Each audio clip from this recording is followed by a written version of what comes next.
Okay, it is 7:02. We are convening the March 3rd meeting of the San Leandro City Council. Welcome to Women's History Month, right? Lots of things happening this month as we close out Black History Month. Let's see. I will go ahead and lead us in the Pledge of Allegiance. Please stand if you're able to.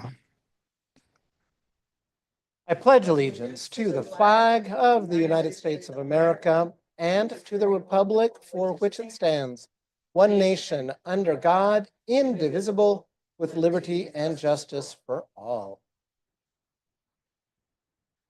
So just a quick update to the public before we take roll. We were upstairs. We ran a little bit late because of closed session. We will be going at the conclusion of this meeting back to our closed session in continuation of that work. So at this point in time, Madam Clerk, would you please take roll? Thank you, Mayor. Councilmember Aguilar? Councilmember Azevedo? Present. Councilmember Bolt? Present. Councilmember Simon? Present. Councilmember Viveros Walton? Present. Vice Mayor Bowen? Present. Mayor Gonzalez? Present. Note all members are present. The City of San Leandro conducts orderly meetings to fulfill its mandate. Discriminatory statements or conduct that would potentially violate the Federal Civil Rights Act of 1964 and or the California Fair Employment and Housing Act, California Penal Code Sections 403 or 415 are per se disruptive to meeting and will not be tolerated. Please see the City Council Handbook and City Council Meeting Rules of Decorum for more information. Madam Clerk, your message, please. Thank you. If you would like to make a public comment during the meeting, you can do so in person or via Zoom. If you are present at the meeting, please complete a speaker card and submit it to the city clerk before the item is presented. If you wish to participate in public comment via Zoom, you may use the raise your hand tool when the item is called. During the public comment session, speakers will be invited to speak and will have a set time to share their comments. A countdown timer will appear for their convenience, and when the time is up, the microphone will be muted. All raised hands outside of public comment will be lowered to avoid confusion. Once public comment is opened, hands may be raised to speak. There will be a 30-minute window for public comments, which will take place under item 7, public comments, as per the published agenda. After this time is up, the council will proceed with the rest of the meeting's agenda. If you have not had the opportunity to speak during the initial 30-minute period, there will be another chance to do so after item 12, city council reports. Thank you. So for the third item on our agenda, report on closed session, I did give just a quick indication of where we are in that process, but did we have something to report on work thus far? Yes, Mayor, we have an announcement on closed session item 2A3, which is Betancourt versus the city, where there are alleged claims of unlawful detention, arrest, excessive force, malicious prosecution, negligence, Bain Act violation, and intentional infliction of emotional distress. For a full and final release of all claims, the City Council approved a settlement of $200,000. Motion by Councilmember Aguilar, second by Councilmember Viveros Walton. 7-0 was the vote. The details of the settlement will be available in the next 60 days, and the city clerk may be contacted for a copy of the settlement agreement. That concludes my report. Okay, on happier news, we're going on to recognitions. We will declare March 2025 as American Red Cross Month. Here to accept, I've got Michael and Mig from the American Red Cross. Come on down.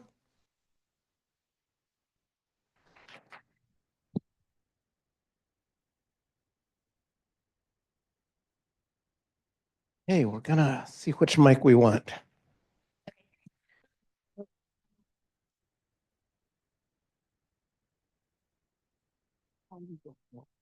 So I'm gonna let you guys hold this, okay? I'm gonna read and celebrate. That's a lot of wear. That's a lot of whereases, but you guys are really important. I got you some hot data. Oh my goodness, hot data. So here we go. We're gonna celebrate for all the good work that you do. So whereas March is American Red Cross Month, we recognize the compassion of people in San Leandro and reaffirm our commitment to care for one another in times of crisis. And whereas the American Red Cross was founded May of 1881, longevity, by Clara Barton, and this year marks the 144th anniversary of the Red Cross. And whereas The American Red Cross is a volunteer agency chartered and authorized by Congress to provide compassionate assistance. Compassionate assistance to those afflicted by. It's a bad day when you're afflicted. Yeah, it's a bad day when you're afflicted by personal, local, or national disasters. There we go. And whereas San Leandro or other communities depend on the American Red Cross, and because it's not a government agency, the Red Cross depends on support from, guess who? You, the public, to continue its humanitarian work. And whereas for over 100 years, the United States presidents have called upon the American people to support the American Red Cross, and its humanitarian efforts. And whereas people have counted on the American Red Cross for the information and skills they need to be safe at home, at work, at play, at school, by training people in life-saving skills like CPR, fire prevention, and water safety. And a couple more of these. Whereas the American Red Cross reports that it has over 1,600 volunteers, maybe we have even more updated numbers, 1,600 volunteers in Alameda County, and assists or respond to hundreds of disasters annually, has held over 1,100 blood drives, received over 30,000 blood donations from donors throughout the county. And finally, whereas the American Red Cross reports that within Alameda County, it has trained over 12,000 citizens in first aid, CPR, AED, trained over 3,000 people in water aquatics, water safety, and provided safety and prevention training and supplies to many, many more. One of those trainings was at one of the middle schools, right? John Muir Middle School, not too long ago, where lots and lots of middle school students were there with actual CPR dummies practicing away. So talk about really giving back to the community in a very tangible way. Now, therefore, I, Juan Gonzalez, III, Mayor of the City of San Leandro, do hereby proclaim March 2025 as American Red Cross in the city of Red Cross Month in the city of San Leandro, and to encourage all residents of San Leandro to support the mission of the American Red Cross. I'd like to share a few words. Well, you wanted informations. So regarding blood donated in the city of San Leandro in 2024, almost 700 units. By the way, we're open now at 1001 Davis Street, but we do not do blood drives there. So if you're interested in donating blood ever in the environs, just punch in your zip code at redcrossblood.org. Not redcross.org, redcrossblood.org.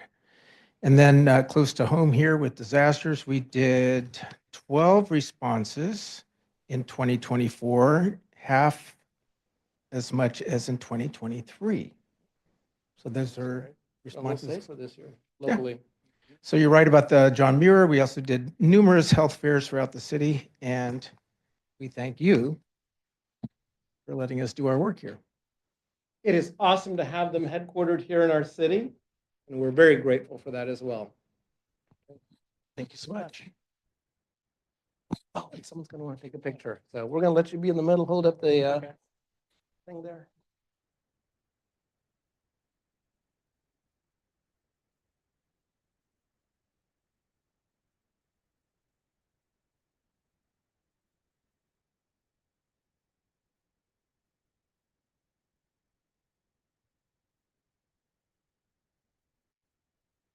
Okay, so for item number 5 on our agenda, would anybody like to amend the consent calendar? Councilmember Simon. Yeah, I have some questions on 5B. Okay. Would like to pull that one. Councilmember Azevedo. I would like to move the consent calendar with the exception of 5B. Okay, and Councilmember Regular? I'll second. Okay. What I'm going to do is I'm going to see if we can answer the questions quickly, if they're simple questions. If it's going to become extensive, obviously we will go on, but if there's just a couple of questions that we can answer, let's see if we can handle that. So please proceed with your questions, Councilmember Simon. Okay. Yeah, my question, I saw the response. This is regarding the change orders for this contract. And I did read the response from Director Marquise. Thank you. My question is from potholing. And I understand if potholing would have been done, perhaps we would have found some of these utilities. But potholing is costly. So I understand that there's a trade-off there. My first question is, how large are our pothole contracts for the city?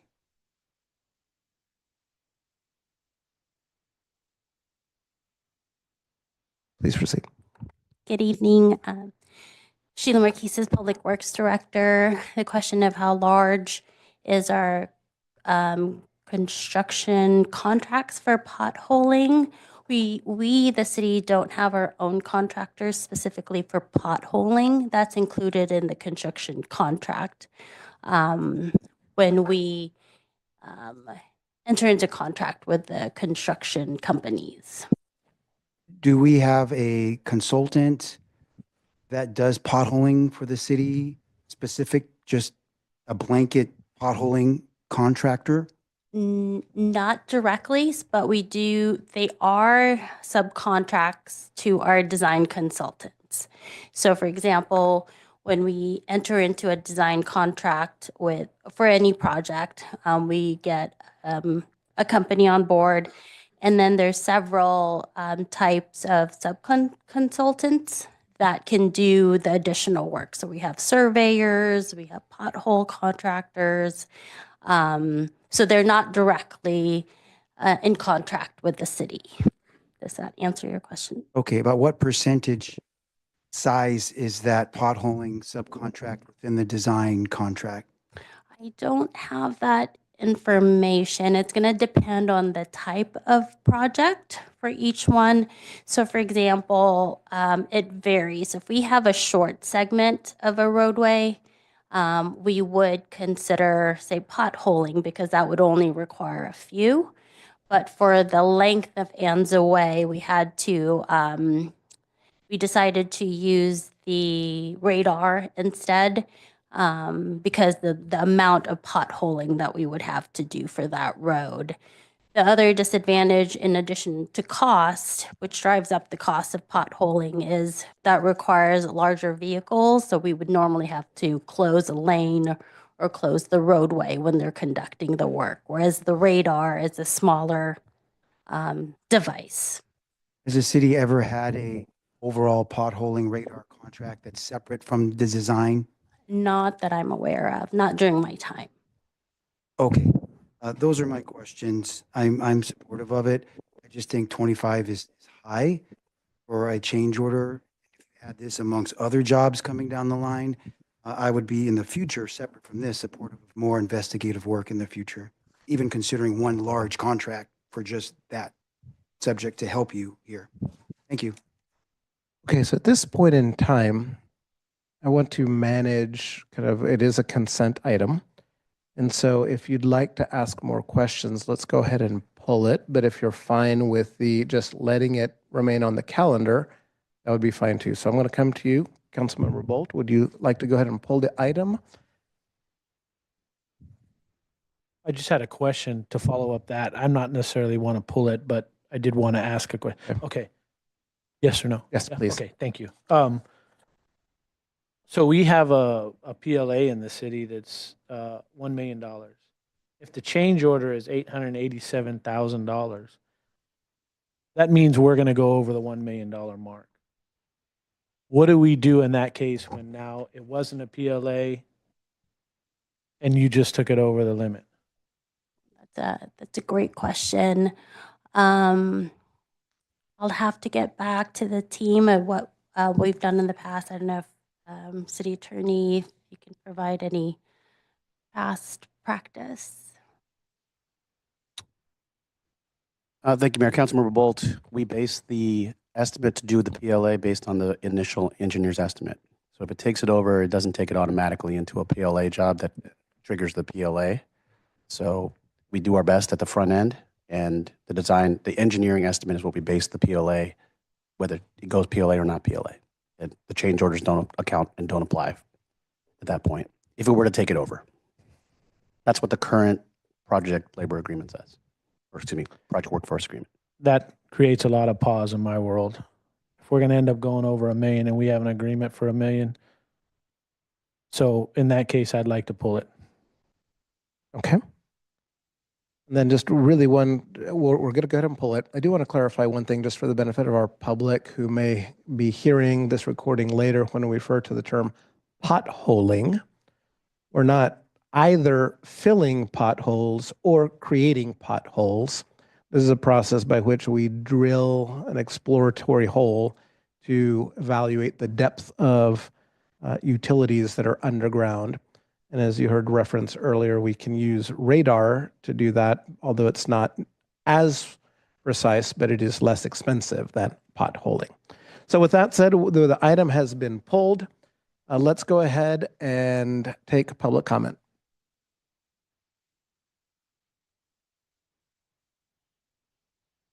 Mr. Mayor, we have no public comment in person, and we have 2 hands up online. Please proceed online.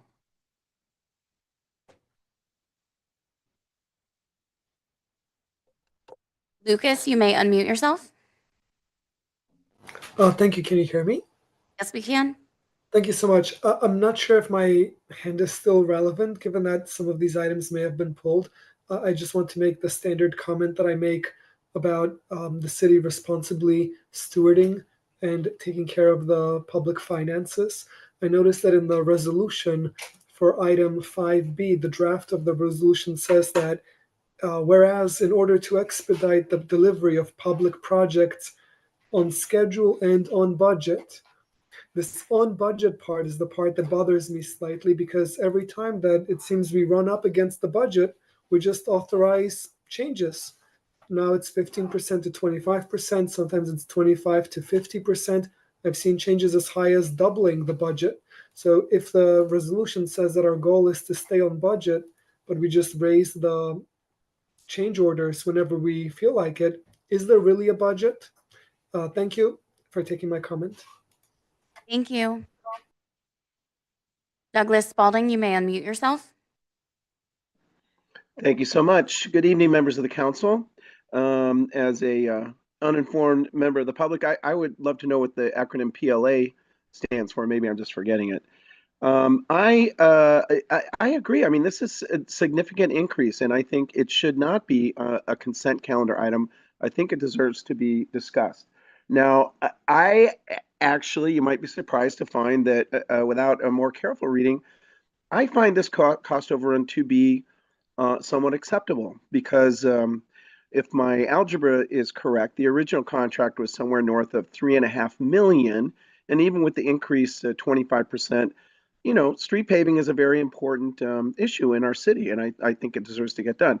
I do think I appreciate the questions from Councilmember Simon, Councilmember Bolt, and others.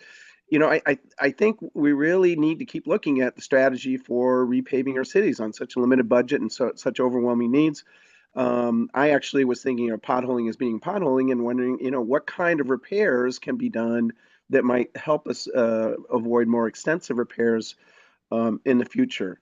But I definitely agree with Lucas. It's not like 100% overrun. Last council meeting, you had a couple of items about code enforcement that ran. One was 600% over the original amount. Like, who is really looking at these numbers? I believe this is a problem in our city when we have limited funds, and yet so many things just kind of pass like water under the bridge, and oh well, we couldn't really avoid it. Who is watching the hen house? That's what I would like to know, because it shouldn't be me. I'm not an accountant. I'm not, you know, I'm good at numbers, but I'm not real good with finances. And that's what I trust you guys to do. That's what that's what we elected you to do. So please give a little more careful eye. Thank you. Thank you. Mr. Mayor, there is no more public comment. Okay, so I'll close public comment. I'm going to come back. I want to make sure that my notes are accurate. I have a motion, I believe it was by Councilmember Azevedo, to move the consent calendar absent 5B, with a second by Councilmember Aguilar. Okay, so on the items 5A, 5C, 5D, is there any further discussion? Seeing none, please vote.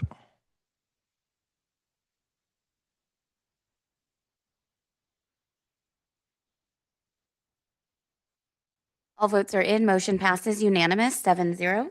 Thank you. Coming back to item 5B, I believe Councilmember Bolt had further questions. Please proceed. Yes, it does cause me concern. We get to the point where we're running projects way past what we budgeted them for. And a PLA, a project labor agreement, is something that we say we need in this city and we want because the data's there. When you have a PLA, it's on time, under budget. When you don't, it doesn't always happen that way. So if we're running into these situations, yes, these numbers are based off north of $3 million. But maybe we need to lower it and get more stuff on track in that thought so that we don't have these overruns, because these overruns are obviously killing us. It's just too much. I'll stop there. Coming to Councilmember Aguilar, please. Thank you, Mayor Gonzalez. Do we have I mean, with the maximum listed on the consent, I think it was like 8 million. Do we have a contingency that we also include? And add that contingency, would that bring us over $1 million if we're at the maximum? The we do have a contingency budget, that's in the staff report. We have construction contingencies of 532,000. We do normally request for construction change orders up to 15% because we do want to continue with the project should we encounter situations like these, and we want to continue and finish up the project. We can't just stop mid-construction with the road excavated. So we do continue with the work and a request for the increase, the caps. In this case, we're asking to increase the cap from 15 to 25%. But I also want to clarify that the majority of the cost is due to the actual replacement of the base repair. If you look at the staff report, that's where a majority of the work was required because of the shallow utilities and not because we were not potholing versus the radar. But because we did encounter those shallow utilities, there was a lot more manual work that needed to be done. So we couldn't use the larger machines. A lot more of the base repair that we didn't anticipate. It was much more softer than we had anticipated. So we had to hand mix that on site. So if you look at the contract change order summary, that was due to the base repair itself. That's where a majority of the cost came from. And now with the utilities where we conduct the GPR testing, do we have plans that indicate where the underground utilities were located? We did not have plans for these. They were mainly gas and electrical utilities. Depending on the area, we do have as-built plans, but even when we do have as-built plans, we want to make sure we do the radar or the pothole to make sure that the plans that we do have are still accurate, because we have utility agencies frequently conducting replacement projects and repairs, and they don't always share those plans with us. And the utility company, was that PG&E? I believe that was PG&E. Let me make sure I have my notes. Yes, electrical. Okay. I just, I have the same concern that my council colleague does with regards to, our PLA agreement going over that amount. I just want to make sure that we're very cognizant of that, and that we abide by it. But those are just my questions. Thank you. Councilmember Simon, please. Yes, I wanted to understand, what is the original contract amount?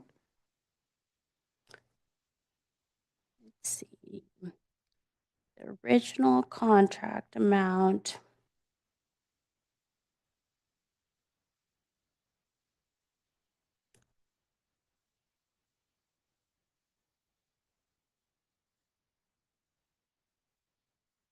For this particular part of the project, it was 3.5 million for De Silva Gates. Okay. And our PLA is, if it's over $1 million? It's over $1 million and using city funds. So this project itself had a mixture of several grant funds, ARPA funds, Measure BB funds, and gas tax funds. I will have to check to see which part of this project, this pavement rehab, 3.5 million. Of that 3.5 million, which type of funds were used? Okay. So this may, as I'm hearing, push us into the PLA realm over $1 million. So that's, Over $1 million, yes. And I can look back, I don't have the staff report in front of me, whether the project labor agreement was enforced. I'll have to go back to the staff report where the construction contract was awarded.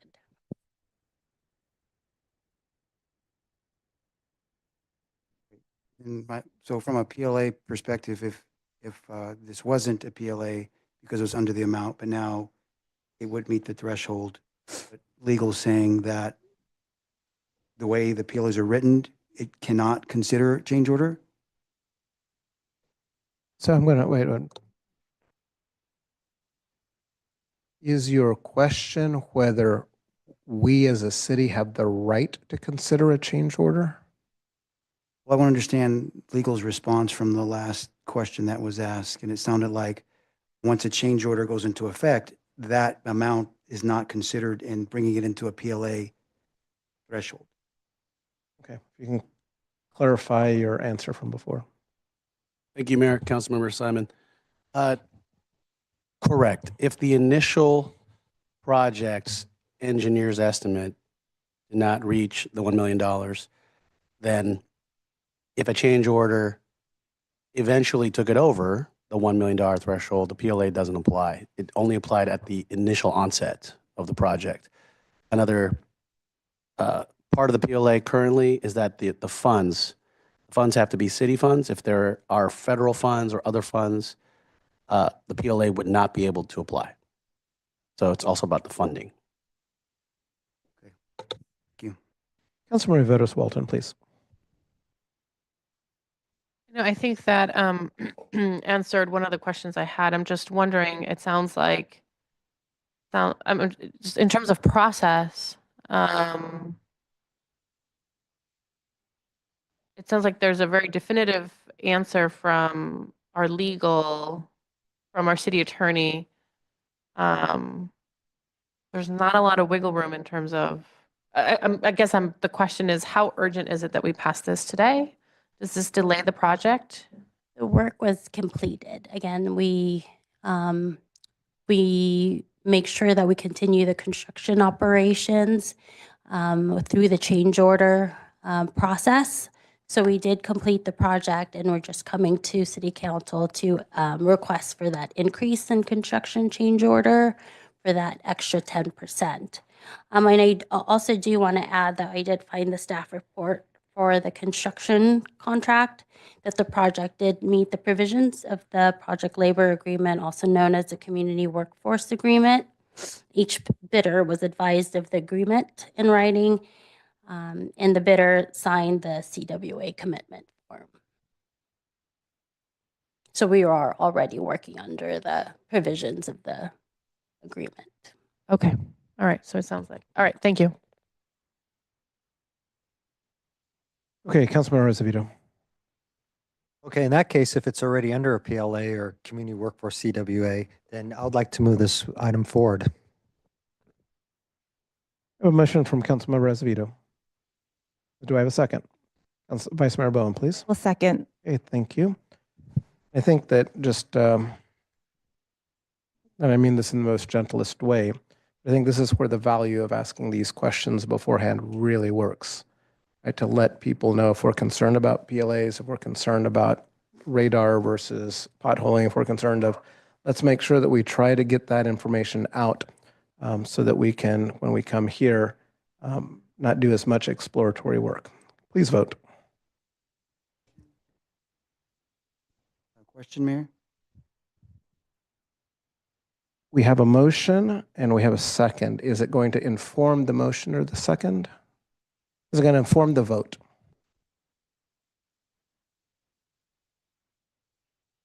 Probably not, but I think it's an important part of this discussion and it won't take very long. Okay, my preference is to not take the question if it's not going to inform the vote, because we can discuss this. We have a lot of work to do back in closed session tonight.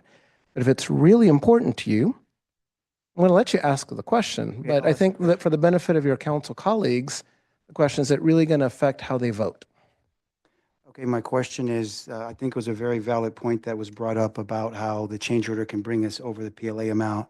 At what step is the next PLA discussion or negotiations that we can consider changing this such that if a change order does bring it above, we can modify that? Okay, Is that so project by project? So we're going to have that discussion afterwards, because that doesn't inform a yes/no vote as to whether we should approve this item. I think it's a valid question.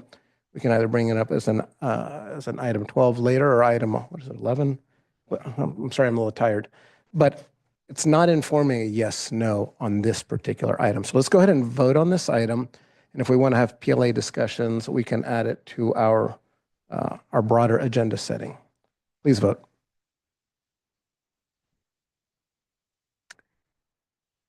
All votes are in. Motion passes 7-0.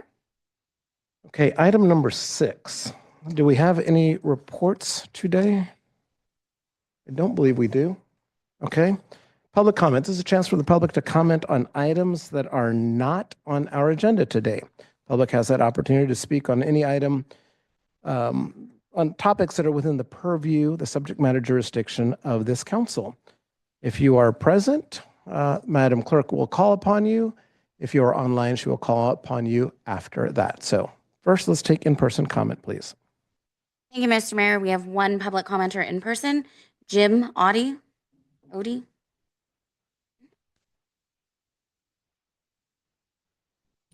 Thank you. Good evening, Mayor Gonzalez, Vice Mayor Bowen, members of the council and staff. My name is Jim Odie. I'm here tonight to speak to you as your newly elected East Bay Mud representative. Thanks for the opportunity to speak tonight.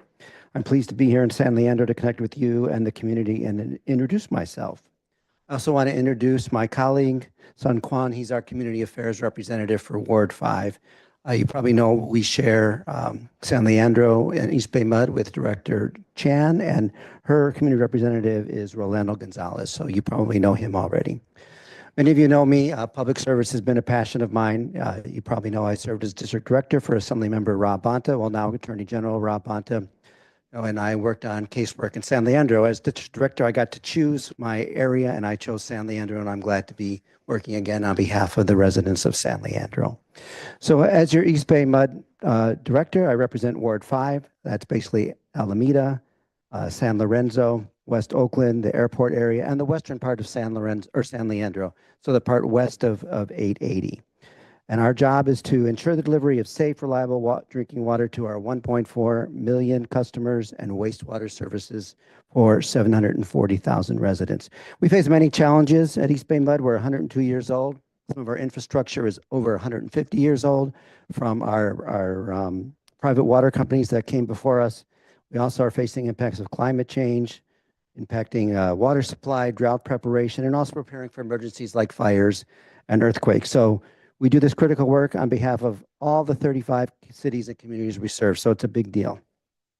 I just wanted to say I welcome the ongoing dialogue with our council here, our community members, and our staff and residents to meet your needs, San Leandro's needs, and plan for the future. I'm happy to come back and give a longer presentation and also invite you to my Ward member intro, that's next Thursday, or a week from Thursday, 3/13 from 11 to 1 p.m. at the College of Alameda in Alameda. And thanks for your time. Okay, Mr. Mayor, we have no more public comment in person, so we will go online. Thank you.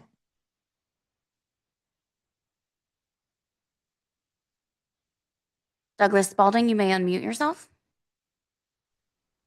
Well, I'm celebrating with the whole city the opening of the Navigation Center, an important step forward. I did read somewhere somebody saying, this is an important part of stabilizing housing, and I just would point out that it's a time limited thing. It's only going to be open for a few years, and as I've said before, what's the next Navigation Center and the next Navigation Center after that? We really need to be looking forward. And we also need not to cut off our nose to spite our face. We need to stop the pipeline and adopt tenant protection so that people aren't losing their housing and ending up homeless. I'm thrilled that the council is interested and put forward a couple things about rent registry and rent caps. But I really urge you to read the full draft ordinance, the rent stabilization tenant protection ordinance put forth by the Big Tent, which has 10 points in all. And I would like to continue reading from the findings therein. The prolonged affordable housing crisis in the city of San Leandro disproportionately impacts low-income and working class households, senior citizens, people of color, immigrants, and people with disabilities, and increases homelessness and crime, both which harm neighborhood stability and cohesion. Residential tenants who make up at least 40,000 people across nearly 15,000 renter-occupied housing units in San Leandro, constituting approximately 50% of the total occupied housing units, suffer great and serious hardship when forced to move from their homes. As of 2023, 72% of Black households and 67% of Latino households in San Leandro were renters, meaning that renters' rights are a racial equity issue, and strengthening tenant protections furthers fair housing. Approximately 25% of San Leandro households under the age of 35 are renters. Senior citizens 65 and older comprise 15% of San Leandro residents, and because of fixed incomes, 10% live below the poverty level, and 56% are housing. Thank you. Your time is up. Thank you. Mr. Mayor, there's no more public comment. So let's close public comment and come to our next item on the agenda, our public hearings. We don't have any today, nor do we have informational presentations, but we do have action items today, and we have two in particular. First, we'll begin with our wastewater utility rate study, and we've got Water Pollution Control Manager Hayes Morehouse, I think, is going to kick us off, and then speak with, we'll be hearing from our consultant on the analysis that's been done. Please proceed. Good evening, Mayor and Council. As he said, my name is Hayes Morehouse. I'm the Water Pollution Control Manager here for the City of San Leandro, which means I oversee the treatment plant and the collection system and the environmental services group. Tonight, we are bringing forth a resolution to move forward with the rate setting process. I just wanted to give a quick background on where we are in that process. The process actually started about, well, let me first frame. The last time we did rates, we did a rate increase was in 2018, 2019. They went into effect. The new rate study went into effect January 1st, 2020. This process started about a year and a half ago. The first step in the process is to make sure that you understand what your capital needs are going to be, at least through the rate setting period and ideally beyond that. So we did a 10-year capital improvement program study. We hired a consultant and we brought that to council last fall. The next step is then to hire a consultant to review your information, look at the capital program, look at your other operational needs, and determine the rates that are necessary. So we started that process late last year and have been working through to this period. Tonight, what we're asking for you is for your authorization to send notices to the property owners in San Leandro. This is part of the Prop 218 process in which the people have to be noticed, and then they are given the option of protesting. And in May 5th, we'll come back. They have a 45-day period in which they are allowed to present protests, or they can present it in writing at the meeting. And then May 5th, we will return and have the hearing in which we will be setting the rates. So just to give you a quick overview, this is Eric Hegelson. He's the consultant from Bartle Wells who the city retained to study the rates for us.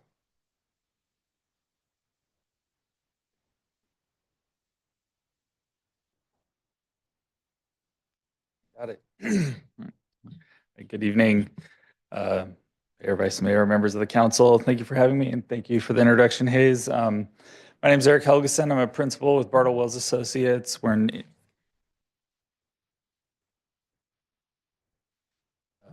independent municipal advisory firm. It specializes in doing rates, water, wastewater, solid waste rate studies. And as Hayes said, we reviewed the wastewater expenses and customer data and developed our rate study.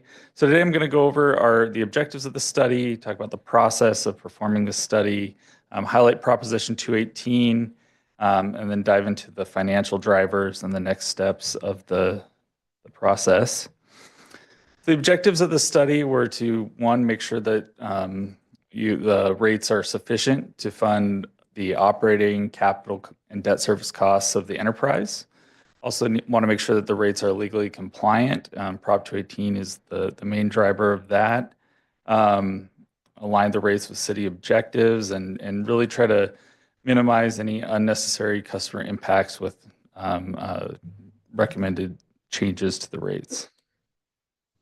So the key parts of the study are one, identifying or building the financial plans. And in the financial plan, we identify the revenue requirement from rates. So the total amount of revenue that's needed from rates to fund the operating, capital, and debt service, fund the enterprise.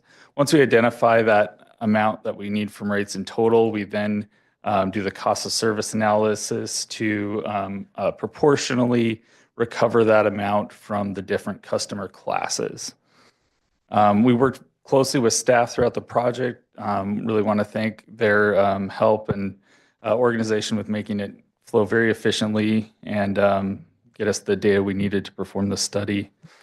This is just a high-level overview of the process from gathering the data, developing the financial plan, doing the cost of service analysis and rate design to where we are now, which is the 218 process.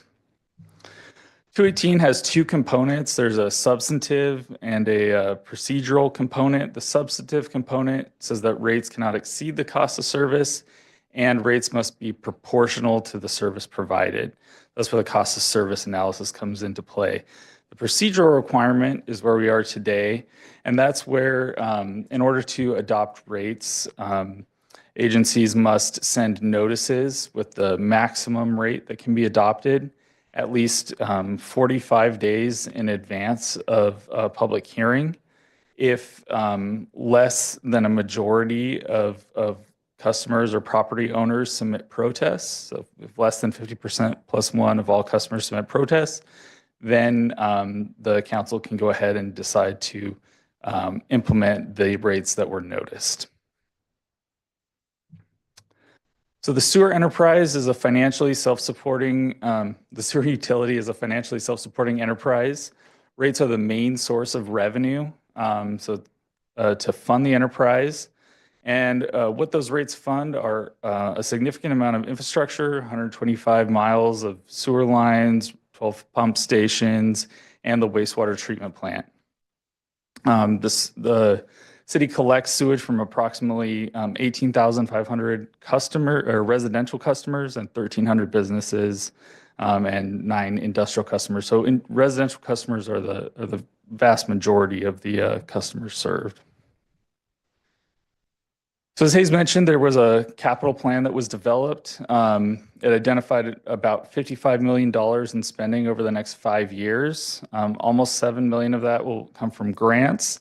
In the financial plan that we developed, it's all going to be rate funded or reserve funded. There's no additional financing that's going to support the capital plan.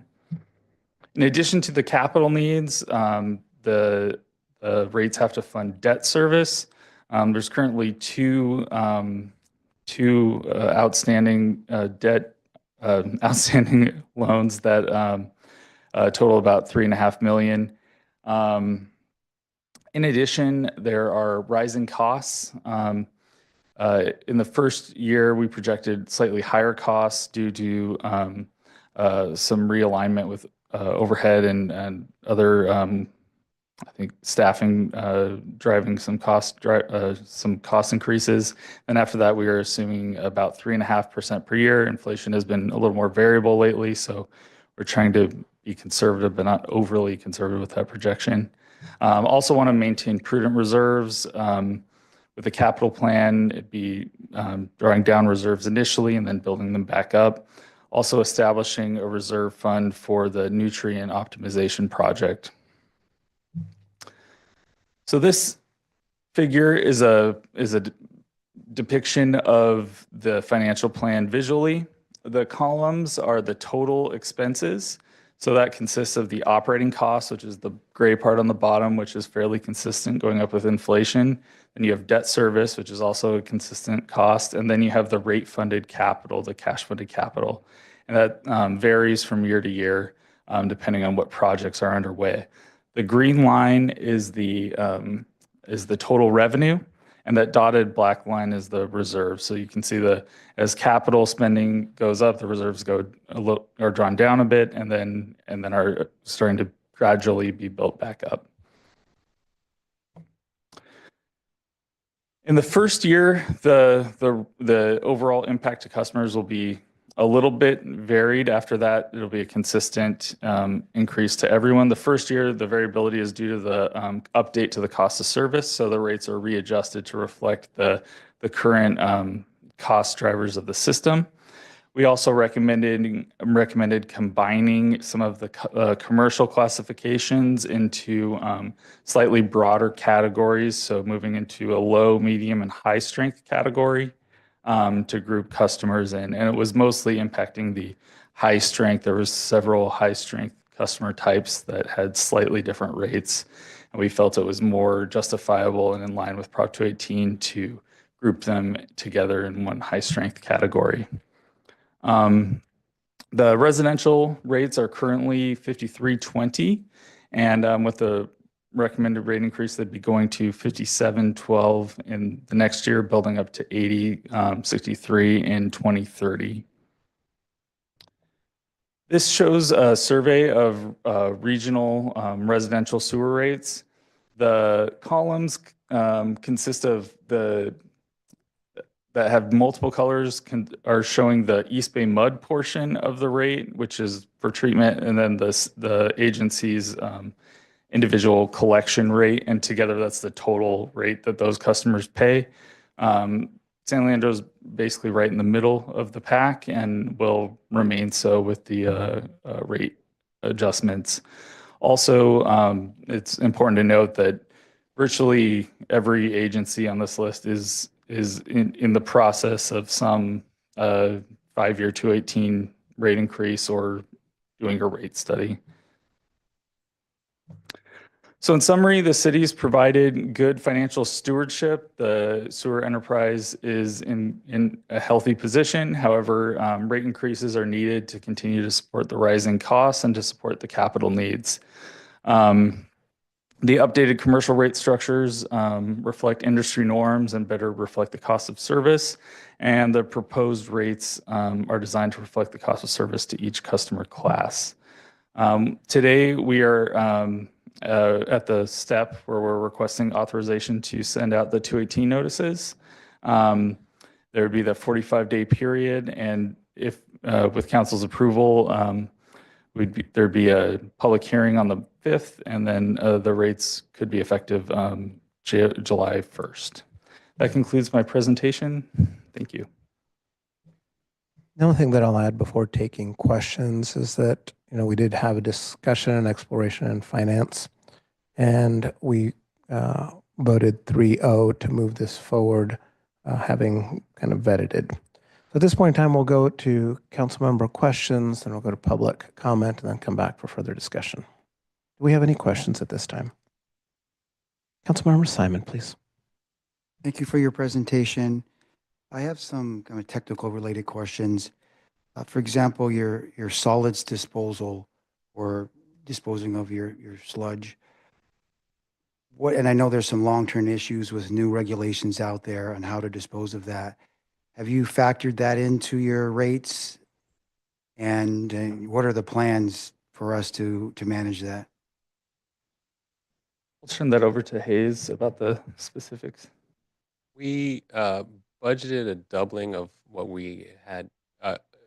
The disposal of biosolids is included in the operational budget. And for the next 2 years at least, we budgeted twice as much as we had budgeted in previous years. And that came back.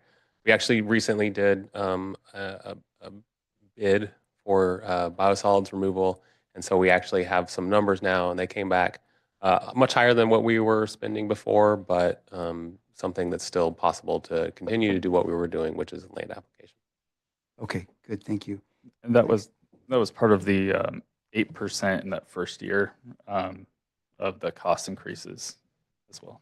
Okay, and then our sewer mains themselves, replacing those, what type of program do we have to replace our sewer mains, and how often are we replacing them, and how much are we spending on it, and is it included in this rate analysis or this rate proposal? Yes, it is included. We are proposing in the CIP plan calls for spending $2.1 million per year for sewer repair and replacement. Currently, the city's strategy is to repair specific points that are broken in pipes, but much of our system is approaching the age where it no longer makes sense to try to just repair small points, and the city would be better off in terms of reliability of the system and overall cost of maintenance to do full-scale replacement of pipes. And so we're moving in the direction of full-scale replacement. Do you have funding for full-scale replacement in this proposal? We included funding with an estimate to replace 1% per year. 1% per year? Okay, yeah, it seems kind of low. Agreed, but it also is before we were spending $750,000 a year, and so now we're proposing to spend 2.1. Okay, at one point, could we come back to increase this to replace at a better rate than that? Does this have to be every 5 years, or can you come back sooner than 5 years? Right now, we're proposing to pass these rates for the duration of 5 years. We weren't intending to bring it back before that time. Okay, but it can be done. It's a legal thing that can be done. Okay, Yeah, we would have to, in order to bring it back, we would have to do the same process again. got it. And my last question is the nutrient optimization project I saw listed there. How many $1 million is that? And when is that planned? So we are currently, the background of that, I think as you're aware, but not everyone else is, that in last July, the Water Board passed new regulations that require all discharges to the bay to reduce the nitrogen they're discharging to the bay. The city has a project that is underway, and we're working very hard to start construction this summer that will remove about half of the nitrogen that we need to remove. The rest of it is where that nutrient optimization comes in. We are currently working with a consultant to determine the most effective, most efficient, least expensive ways to meet the regulation. And the set aside that we call for in the rate study is for that, to fund what the outcomes of that study. And how much is set aside? $2 million per year. So we set aside $2 million per year and built that into the rate. So we have to build the system by the end of the 10 years. So the Water Board's ruling becomes effective in 2034. And so our strategy, given the information that we have right now, is to allocate funds towards that. And if additional funds are needed, then we will likely need to consider other funding, such as Okay, so 10 million, funding. Yeah, 10 million. 10 million for this, and then 10 million through the rest. So the entire CIP is 20 million. Thank you. And I would add that we anticipated there is uncertainty with the nutrient project, and we had developed the rates to have a gradual increase path, and recommend in the next time you assess it, they're looking at the cost of that project, and potentially you'd be in a position to adjust your spending on other CIP, like pipe replacement as well. The city will be in a good position at the end of the 5 years to reassess. At this point in time, we will take public comment on this item. Mr. Mayor, there is no public comment.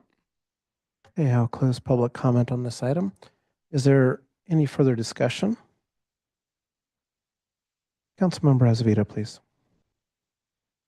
Yes, I got a question about this.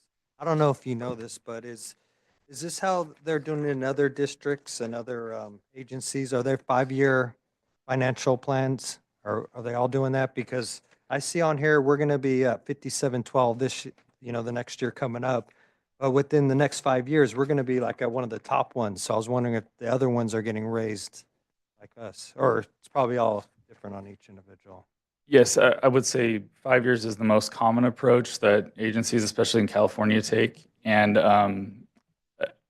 almost every agency on that chart I showed you is going. They'll be through- raising theirs too. So Yes. when we get to the 80.63, we're not going to be third. Correct. Absolutely right. Yes. Councilmember Simon, please. Yeah, I support this. Nice presentation. Your staff, your consultant doing a very nice job. I would support even further than this, and I know you're not asking for it, but I would support further. I really do think that we should begin replacing our mains that are failing rather than just repairing like you're talking about.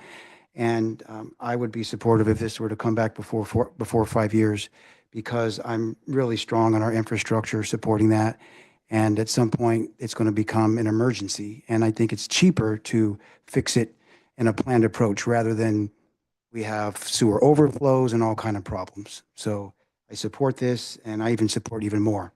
So thank you. At this point in time, I will call for a motion. Councilmember Azevedo, Yes, I motion to put this forward. Councilmember Aguilar. I'll second. We've got a motion from Councilmember Azevedo, a second from Councilmember Aguilar. Seeing no further discussion, please vote.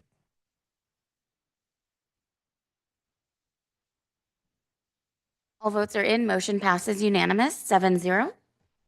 Thank you for your presentation. Let's move to item 10B. This is a first reading of an ordinance to approve and renew military equipment here in the city of San Leandro in compliance with Assembly Bill 481. I believe we've got Assistant Police Chief Luis Torres, who is helping us with this item through presentation.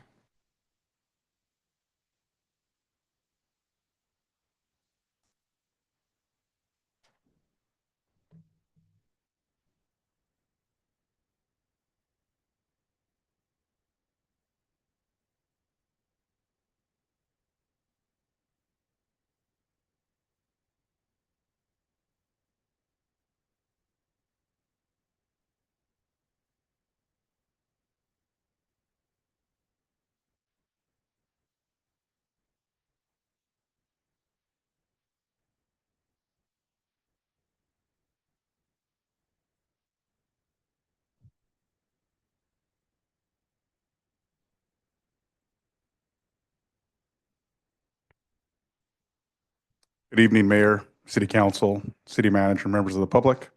My name is Luis Torres, Assistant Police Chief of the Police Department. Tonight, as required by law, I will be presenting our annual update on our military equipment use. This will include an overview of the Assembly Bill, definitions and categories, what we have, how we've used it, concerns, policy violations, what our asks are for the year, and a brief summary of our presentation to the CPRB. Excuse me. Lastly, we're asking you to once again approve our policy, renew our ordinance, and approve a future purchase.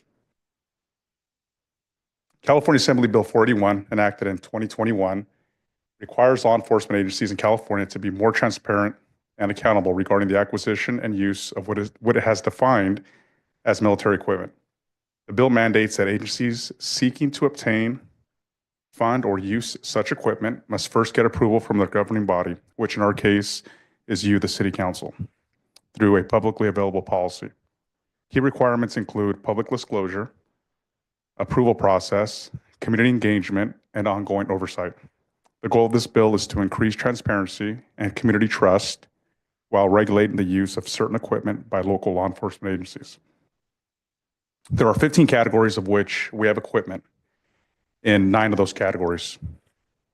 I will go into a little more detail in the next several slides, but I will add that none of this equipment was obtained directly from the military.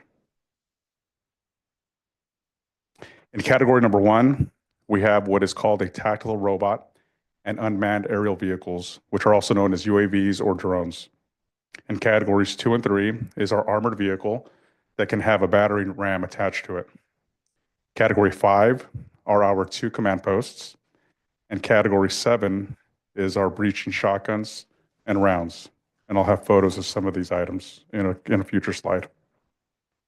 Category 10, these are our rifles and accompanying ammunition. Our beanbag, shotgun, and 40 millimeter launcher fall under both category 11 and 14. And then category 12 are our diversionary devices and chemical agents. Here you'll see 6 photos. On the upper left is our drone, or a picture of a drone. The middle top photo is the tactical robot, and that's, I believe, it's the same model as the one that we currently own.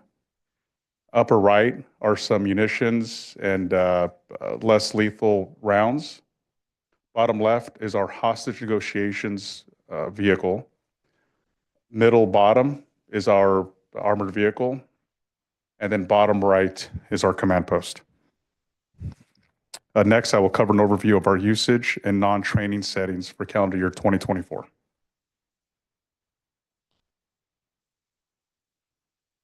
Of our UAVs, we had 62 deployments for barricaded subjects, warrant service, and scene mapping. In addition to searching for suspects, they were used for missing person searches and evidence retrieval. For our armored vehicle, it was utilized 23 times, 21 times in a tactical deployment, and twice for community events. In category 5, our mobile command post, we had 4 deployments. 3 were at events here in town, the Cherry Festival, the Car Show, and the San Leandro Pride Fest. And then on December 29th of 2024, it was deployed to a gas leak incident on the south end of town. In regards to our mobile hostage negotiations command vehicle, we had 5 deployments, which included warrant service and a suicidal subject with shots being fired.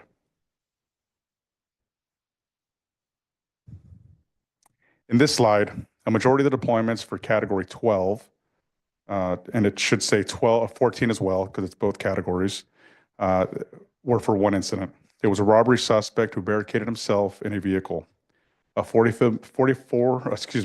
millimeter launcher was used to deploy what are called gas ferret rounds. A question that came up at the Community Police Review Board meeting was whether there were injuries as a result of the usage of any of the military equipment, and the answer was no. But I will note that as a matter of routine and policy, we do get medical clearance as a precaution if there's any hint of injury or complaints of pain. One of the requirements of Assembly Bill 481 is to report back any community complaints or concerns. As of this afternoon, we have not received any email or phone call complaints regarding any of our equipment. And likewise, with policy violation, we're required to report policy violations, and we've had no policy violations reported.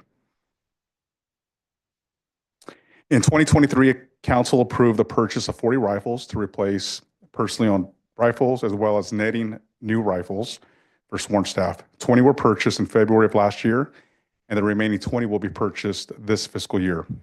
This ensured that all sworn staff have assigned rifles, and we were able to remove all personal-owned rifles from our inventory.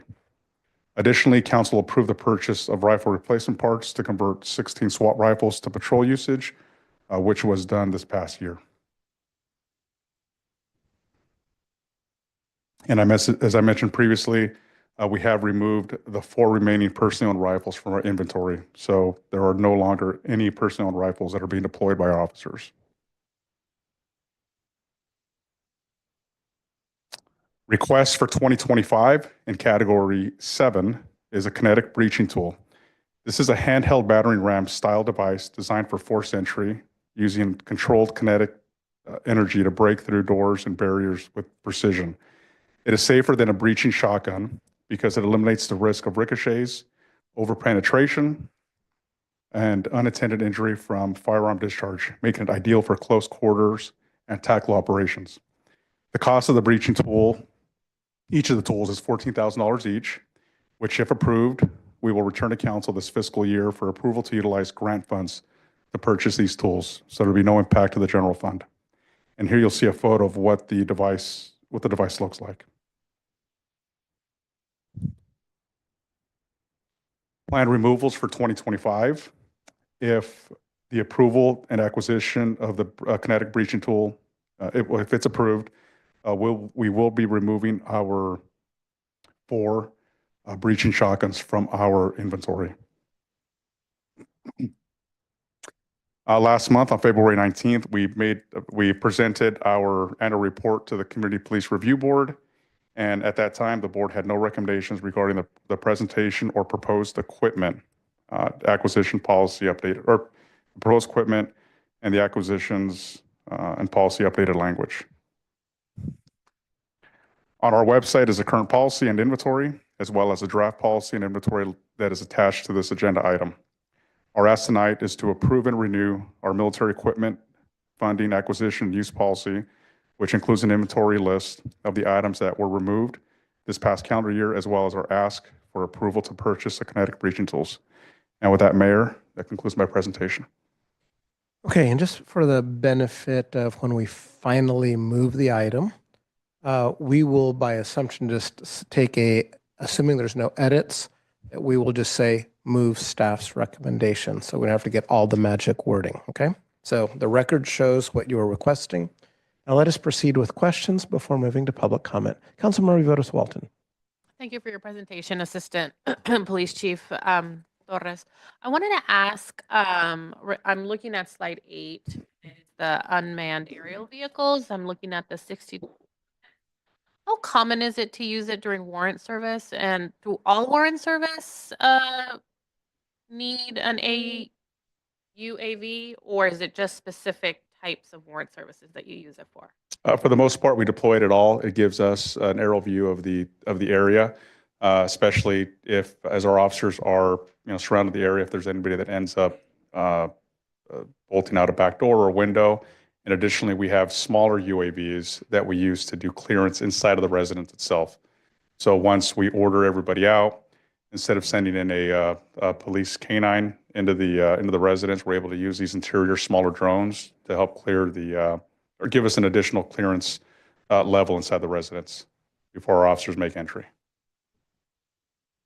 And then regarding the new equipment are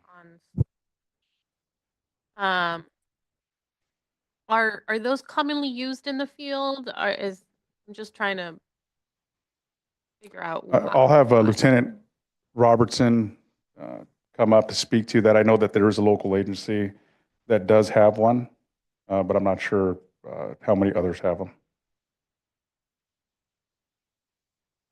Good evening, Council, Mayor, City Manager. They are very common in tactical operations. They do serve the benefit of a quick, expeditious breach of a fortified structure to allow emergency personnel to make that entry quicker. The Oakland Police Department uses it, and several other local agencies use it as well. And then, those are all my questions for now. I have one more, but I'm sure someone else will ask it, so I'll just leave it at that. Thanks. Thank you. Councilmember Aguilar. Thank you, Assistant Chief Torres. My question is with regards to the armored vehicle. You had listed that you've deployed that twice, and would that be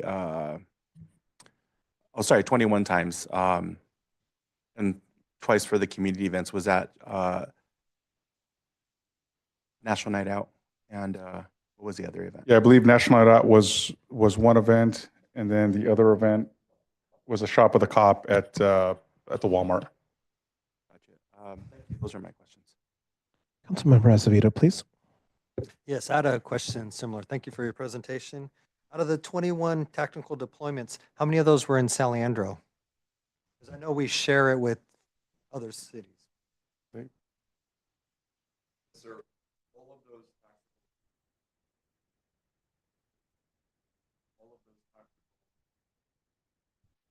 Got it. Sorry about that. All of those deployments were within the city of San Leandro.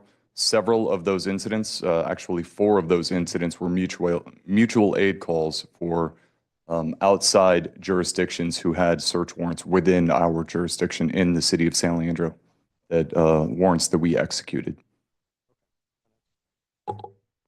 Councilmember Bolt, please. Yes, thank you for the presentation. And additionally, thank you for answering the questions emailed to you. This kind of goes back to what we were talking about before. Sometimes we email them in, get a response, but the community doesn't get to hear it. Therefore, asking them here may be appropriate. There was one piece that I forgot to ask about, and actually there's 2. There was some ammunitions, and you guys used one of them, and it went from stockpile of 20 to 19. And then you're requesting to buy an additional get back to 20. I forget what it is, and I apologize for that, but if we've only used it once, what's the point of getting another one? So we'd like to maintain a certain stockpile of the different munitions, just to have on hand. There could be a situation where we would utilize, like that one particular incident where we utilized 12 in one incident. When we first came to council several years ago with the inventory, at the time, we had our inventory down to what we felt was a manageable amount for a city our size. So we want to try to maintain that level for each of those. When it comes to the utilization of it, we do use it in training as well. So those are we don't report those because those are in training environments. So we will have, requirements that our tactical operators or our staff are required to go through training. So we utilize it and then just replenish it to that number. So in the one particular one, I can't remember which one it is either, but we would like to get it back to that original amount that we had first presented to council several years ago. Okay, fair enough. So the idea is that there could be a situation where you would need them all at one time, and so therefore, okay, so Correct. I'm good with that.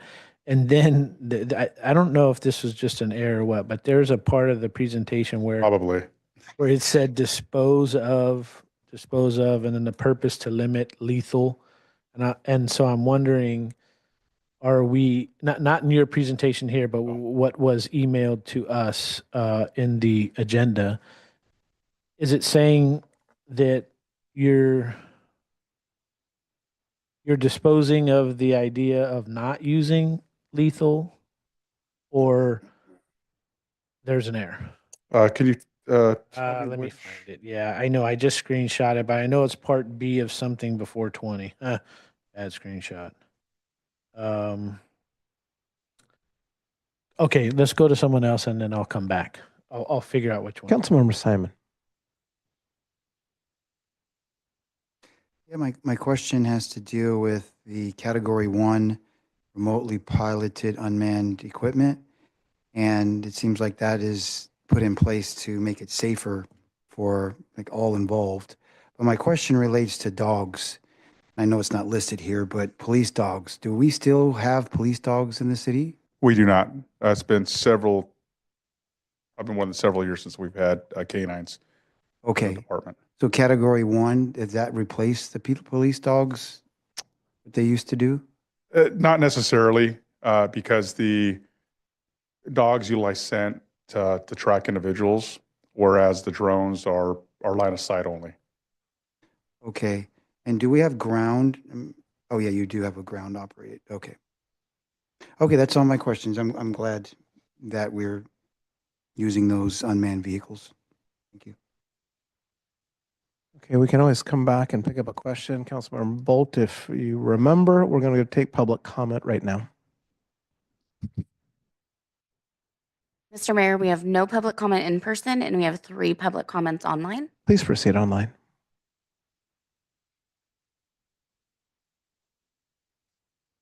Bob Bailey, you may unmute yourself.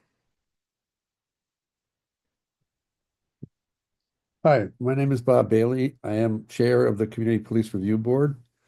In its review of the military equipment policy and use report on February 19th, the CPRB did not make any further recommendations for changes to the policy beyond those made and accepted over the past 2 years, which limit what military equipment can be purchased or used.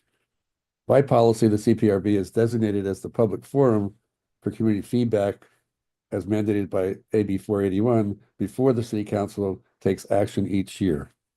I will note that the SLPD does follow the letter of the law in preparing its annual inventory and use report, though with little detail. For example, when questioned at our CPRB meeting, the department did confirm, as you heard from Assistant Chief Torres, that no injuries resulted directly from the use of military equipment. That kind of detail would be helpful to be provided as a matter of routine and in the public's interest. It's also important to understand that the military equipment policy also operates under the department's standards for use of force. The SLPD accepted a number of recommendations from the CPRB over the past year designed to strengthen the use of force policy regarding de-escalation and the consideration of alternatives to use of force. Those apply to use of military equipment as well. In closing, let me remind the council why we go through this exercise every year. AB 481 states in its legislative findings, military equipment is more frequently deployed in low-income Black and Brown communities, meaning the risks and impacts of police militarization are experienced most acutely in marginalized communities. And it says legally enforceable safeguards, including transparency, oversight, and accountability measures, must be in place to protect the public's welfare, safety, civil rights, and civil liberties, and should be based on meaningful public inputs. It is Thank you. important- Your time is up. Lucas, you may unmute yourself. Hi, can you hear me? Yes, we can. Thank you. Thank you. I'm very glad that the department got rid of all personal weapons, and I hope that if it's not already, it becomes a part of the policy that we cannot use, that the police officers cannot use their personal weapons. If you check out secondhand or weapons resale websites, you'll see that weapons that were used in the commission of a crime, especially those that were used to murder someone, go at a premium, that they're labeled as that. And I don't think that our officers should have these weapons to potentially resell at a premium in the future if they're used in the conduct of police enforcement. I also want to return to section 707.7 of the policy, which talks about use in exigent circumstances. I think it was last year or maybe 2 years ago where we got rid of language that says the emergency was involving danger or threat of physical injury or to a person or their property. And I think we got rid of the word saying to property. But I for some reason, it seems like that language about the destruction of property has somehow returned. And I'm not sure if that was intentional or if that wasn't adopted. But I'm shocked that something as small as maybe a theft of a vehicle or a break into a house or a theft of a bicycle could potentially justify the use of these exigent circumstances and acquiring these military-style weapons. The other part of 707 that I want to address is that it talks about these dangers is occurring, has occurred, or is about to occur. But especially for the past tense of has occurred, there is no time limit. And there are plenty of emergencies, like President Trump's declaration of one at the national border or 9/11, that have occurred, but they've occurred so far in the past that I hope we would never trigger the exigent circumstances policy. Thank you. Thank you. Douglas Spalding, you may unmute yourself. Thank you very much. This is the third year of this exercise, and I would hope that it never becomes a routine. It certainly has become easier, and we learn things as we go along, but I think it's an important exercise. I think it's important to ask questions, both in the matter of military equipment and budgeting and everything else. And maybe that's not as efficient as some would like, but it is informative for the rest of us. One shortcoming is that the military equipment coordinator is not named. That would be Lieutenant Robertson. I think it's important that everybody knows that. And I'd like to just point out quickly the good, the bad, and the ugly of the report, as I see it in terms of item C, the inventory. The good is really this aardvark breaching device, that's genius. Whoever found that to replace the breaching shotguns, I really applaud that kind of innovation. The bad in my mind is the number of assault rifles and rounds is astonishing. We have plans to have 80 assault rifles. That's about one per officer. I could see maybe arming the SWAT team and let's give them a couple sniper rifles. But there's no reason why every officer on the SLPD needs to have an assault rifle. And why we need 10,000 new rounds, I don't know. If you read the report closely, you notice that that's out of a projected total of 75,000 rounds. Are we planning to go to war? I think this level of militarization actually does not make our city more safe. I think it tends to promote militarism and the shooting of weapons. The ugly, which I will just point out one more time, is that if these items are used in a crowd control situation, as has been done in neighboring municipalities such as Oakland and San Francisco, we are inviting multi-million-dollar lawsuits because our city does not have any kind of crowd control policy written, practiced, in force. So we're going to be back to playing cowboy. Thank you. Thank you. Your time is up. Mr. Mayor, there's no more public comment. So we'll close public comment. We'll come back to Councilmember Bolt. Did you want to follow up? Okay, so you are next in queue. Thank you. Yes, I found it. It's under chemical agents and smoke canisters, Part B. The very first line, it says dispose of in red, and it's crossed out, but it says the purpose to limit the escalation of conflict where employment of lethal force is prohibited or undesirable. And like the second part of that seems very efficient for a city and not a military. And to have dispose of crossed out in front of it feels like maybe we would not consider that. So the cross-out piece was a typo from a previous version. Got it. It somehow got put in there, so the red line means that we did remove it. Okay, got it. Thank you.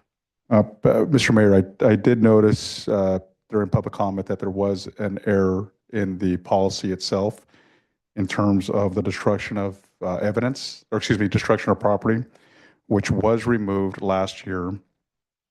So what our ask would be is that the policy that was submitted, the approved one would be the current policy that's in place that does have it removed. And the additional change to the policy is the word taser being removed out, but actually using the correct word for it, not specific to a company, would be the one change that was made last year. But we do want to, it was an error. It is in our current policy that destruction of evidence does not, or excuse me, destruction of property does not constitute exigent circumstances in the use of some of the military equipment. Okay, so let's just make sure we've got a super clear record. I think we do. But when we say that we would accept in a motion, if we get a motion and that motion says I move to accept staff's recommendations, it is as previously described with the following exception. When we mention our policy, that policy is as currently written with respect to exigent circumstances. That's actually in what we've codified, because our current policy already excludes protection of property as an exigent circumstance. And we would make a change, namely that the use of the word taser, which is a brand, would be replaced with the more generic term for a device that executes approximately the same function. Am I understanding that correctly? Correct. The only additional piece would be that with the 2025 inventory that was placed in the agenda packet, that one is correct as well. In the packet. Yes. Okay. So it's clear in my mind. I want to go first to city manager, whether it's clear with you. Okay. Madam Clerk, is it clear? I'm going to come to the council to get some head nods. I'm getting head nods. Okay, so in terms of if I get a motion that says approve staff's recommendations subject to the record that we've created here, I think we're able to proceed accordingly. So what I want to know is there any further discussion on this item? And if not, I will entertain a motion. Vice Mayor Bowen. I will make a motion to approve staff's recommendation. Perfect. And do I have a second? I'll second. So I've got a motion from Vice Mayor with a second from Councilmember Votos Walton. Seeing no further discussion, please vote.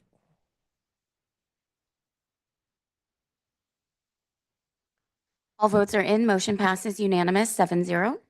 We're moving to item 11, which is council request to schedule future items. Do we have any today?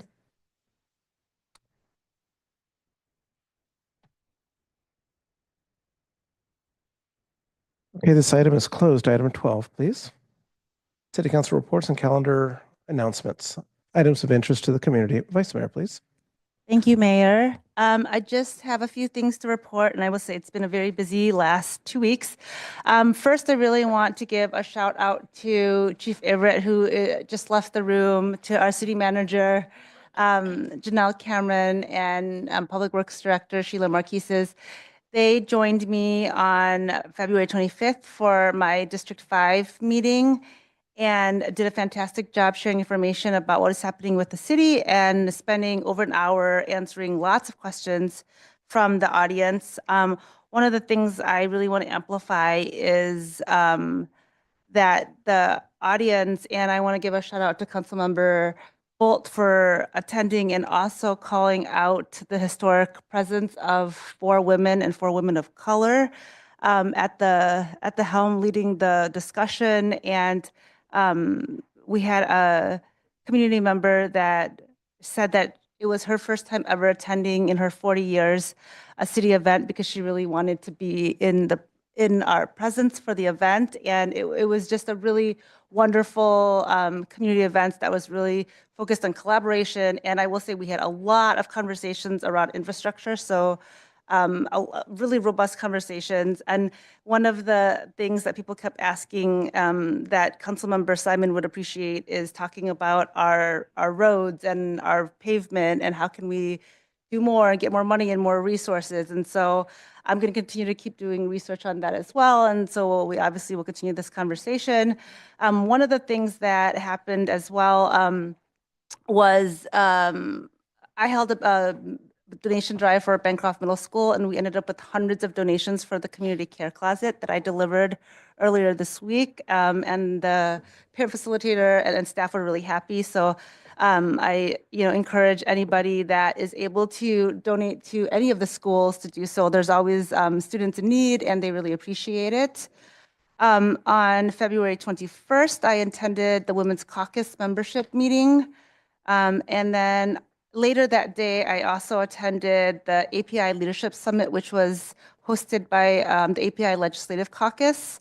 It was incredibly insightful, and I left a lot of new information and ideas.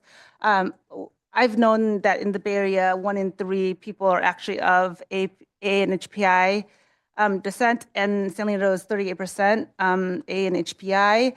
But we really spent a lot of time talking about the heightened state of fear and increased anti-Asian hate, especially given the executive orders.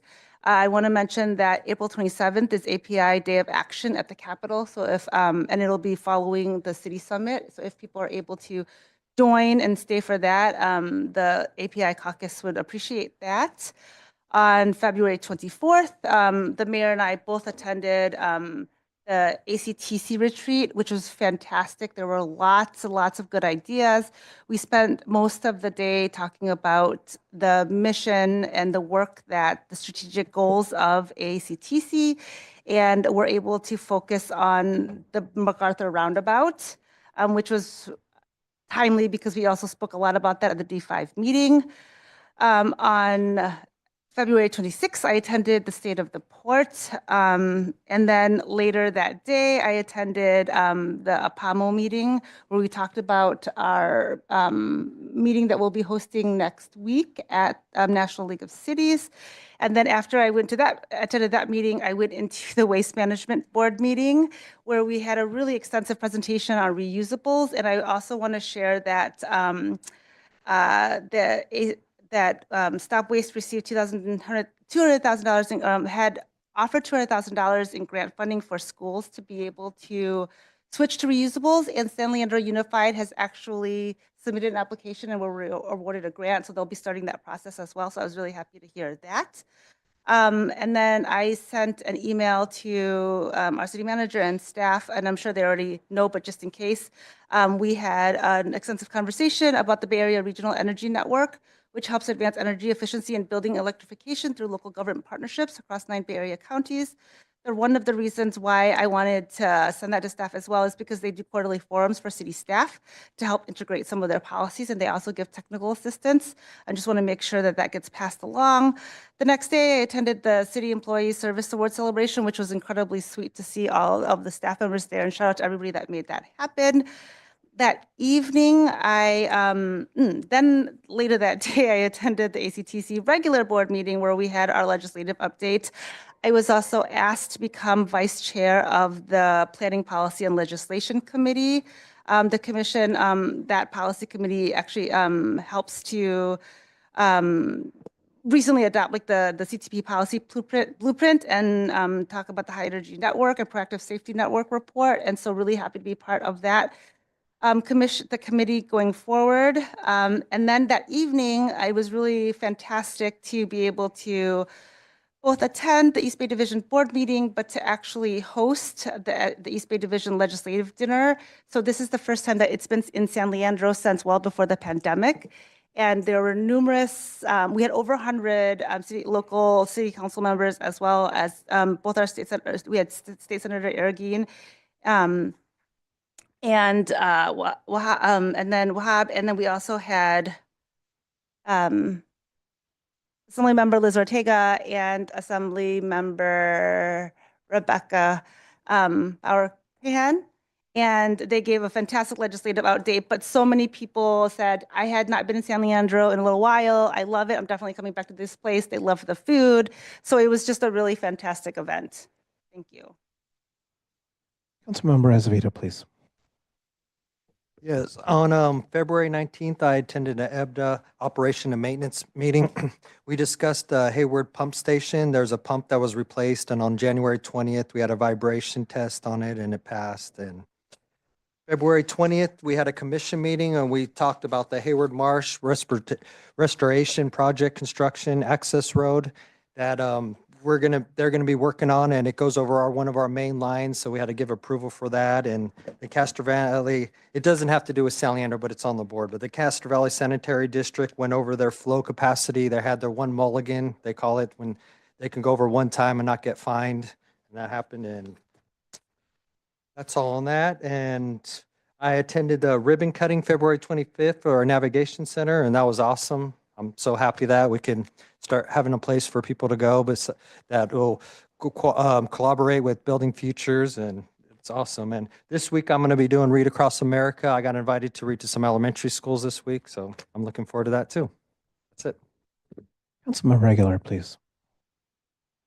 Thank you, Mayor Gonzalez. On February 25th, I attended the Lunar New Year celebration hosted by East Bay Asian Local Development Center at Swans Market. Got to meet with the CEO, Janelle Chan, who's doing an amazing job, has taken the bull by the horns and is leading Ibalzi.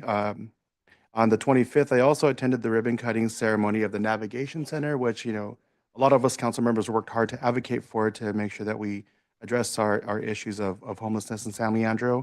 On the 27th, I attended the California League of Cities East Bay Division meeting. It was a great event. Like Councilmember Bowen, or Vice Mayor Bowen had mentioned, we haven't had this event in San Leandro in quite a while, and it was a great turnout. On March 1st, on Friday, I attended the Consulate General of Portugal in San Francisco, and met with the president of the consulate and discussed our sister city relationships with Ponta Delgada. They mentioned that there will be a huge conference in Ponta Delgada in June, I believe.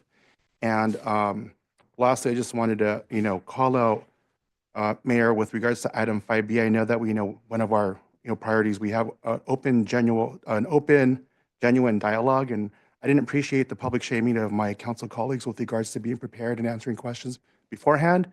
We have open dialogue and we have discussion, and I think that comment should have been curbed. But that's my comment. Thank you. Councilmember Simon, please. Thank you. I would like to show appreciation to our new East Bay Mud Director, Jim Odie, who came to speak tonight. And he's a new, fresh ideas, new, fresh mind here at East Bay Mud. And I think he's very forward-thinking and in tune with the concerns of our community. Looking forward to working with Jim. I would like to bring an issue of concern to light, or at least remind council members and the public who may not have heard this in a while, but East Bay Mud has a project called the East Bay Mud Bayside Groundwater Project. It's been in the works for nearly 20 years. And that's how I got involved with community activism and in politics. But I just wanted to remind folks that this project is still out there. East Bay Mud is still has this on their radar. And the plan is to store our high quality drinking water, treated water in the deep aquifer beneath known contaminant plumes here in San Leandro. And the concern and why I oppose this project and many in the community is because it would provide a lower quality of water to many in the area of the Bayside Groundwater Project, which are many people of color, many lower income, and seniors. So for that reason, for 20 years I've opposed it, and many others have. Just want to bring that to light. And I understand Jim Odie too shares those concerns, and that project should not be used for drinking water. Next, I wanted to give a shout out to all the staff that worked on the Navigation Center. Incredible ribbon cutting ceremony. The ceremony was just beautiful. The planning that went for, and just the center itself. I mean, I hadn't seen it yet, but to see it in my own eyes and walk through those rooms, I was just beyond my expectations. So nice job, staff, and then all of our elected officials and state that helped provide the funding to make that happen. Thank you. And lastly, I'd like to share that I did have a good meeting with the new property manager of the Greenhouse Marketplace this past Friday with one of our former council members, Bob Glaze. And many have been concerned with the condition of the greenhouse, from safety to appearance to other things. And I was really had a good feeling from this new property manager, and I'll be working with Janelle and other staffs to really kick that into gear and making improvements here at the greenhouse. Thank you. Okay, seeing no others, let me quickly just pile on. So thank you to Councilmember Bowen for bringing so many people to San Leandro. All I heard was positive, positive, positive. People were just falling over happy.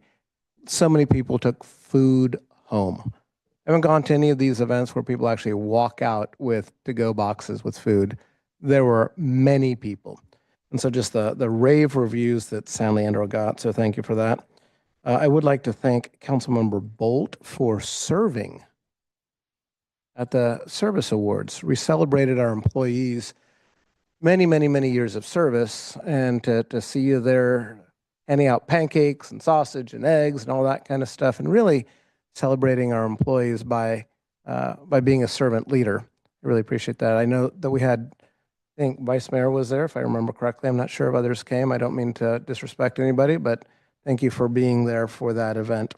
I do want to celebrate also the Parks and Rec team. I participated in the Beautify San Leandro event, and we were out there at the coastline, and being able to share with community members about some of the damage that has occurred at our shoreline as a result of the storms, the winter storms, and to do cleanup, because there was so much styrofoam that got washed up onto the shore, and then the wave action is breaking up that styrofoam into little pieces. And to see children out there and adults just picking up, doing their best to protect our environment, just really warmed my heart.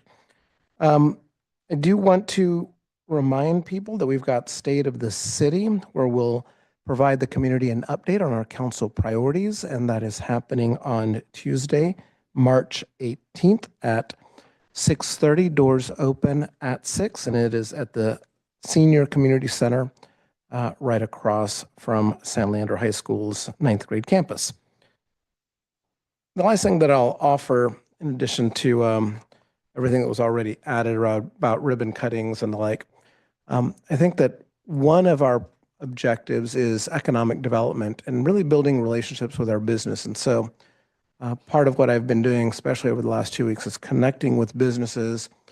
One of the businesses has been a sponsor for a number of our community events.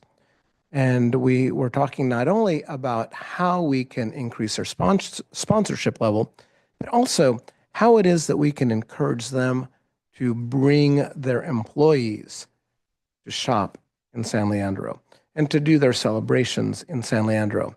And there was a lot of warmth to that suggestion about how we can collaborate together to have a greater economic impact. So I would encourage, much like we did with this East Bay event, bring people to the city, celebrate the city, because those opportunities are there. I'll go to Councilmember Bolt. Thank you, Mayor, and I appreciate the comment. I was at a number of those events and trying not to add on and make it long-winded, I chose not to speak. But you served as well, sir, and I appreciate that. So I don't want it to go without saying that not only did I serve, but also you, and I appreciate that in you. Councilmember Azevedo, please. Yes, I left off of my report that I'll be in National League of Cities next week in Washington, D.C. Councilmember Simon, please. Yeah, one thing I wanted to bring up as well, and I wanted to kind of piggyback on Councilmember Aguilar's comment about item 5B. And I do support his comment, and I appreciate his comment. And in the council party workshop, we had a dialogue on how to work together and how to communicate and how to support each other and how to be effective. And I guess a question, Janelle, are we going to get an updated sheet for our boards on what we agreed to follow as council members? Yes, please. Thank you, Mr. Mayor. Thank you, Councilmember Simon. Yes, we will. We will have new printed sheets. Okay. And my concern is, as Councilmember Aguilar brought up, that 5B, I do feel that there was some public shaming done towards our other council members in tone and in words used. And I really hope that we can have an open dialogue and ask questions and really be respectful to each other. Thank you. Vice Mayor, please. Yes, I also wanted to just call out the attributes of high-functioning city council. Come prepared, ask questions beforehand, especially as a consent item. There are certainly statements that we can make, especially if we want to get a point across, and I encourage all council members to do. We absolutely do that during question time and comment time. I think that there's a balance between asking really technical questions that could be summarized or certainly asked beforehand. So I just want to be able to balance both of those things. I appreciate the comments that are made, and I think that there is certainly an opportunity to work towards the middle in both being prepared and also asking questions ahead of time.